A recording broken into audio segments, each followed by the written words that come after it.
తేజ అన్నటువంటి ఈ దైవజనుని యొక్క పరిచర్య నేను విన్నప్పుడు చాలా ఇంత చిన్న వయసులో చాలా బాధ్యతలైన కలిగి ఉన్నాడు. అనాథాశ్రమంలో పరిచర్యలు, ఇలాగ అనేక చోట్లకి ఎన్నో సమస్యలు, ఎన్నో విమర్శలు వస్తున్నప్పటికీ కూడా దైవజనుడు దేవుని కొరకు ధైర్యం చేసి నిలబడడం అనేది చాలా అద్భుతం.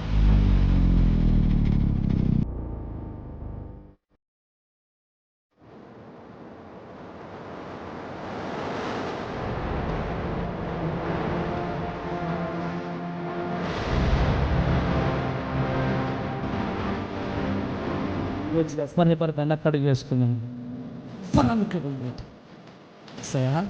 ప్రాణం పోయే వరకు నీ పరిచర్యను విడిచిపెట్టనయ్యా చెప్తాం.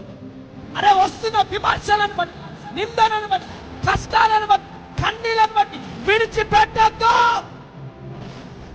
ఒకటేసారి పుడుతున్నాం, ఒకటేసారి ఈ లోకం చెల్లిపోతున్నాం. దేవుడిచ్చిన ఈ జీవితంలో దేవుని కోసమే బ్రతకాలి. ఆమేన్.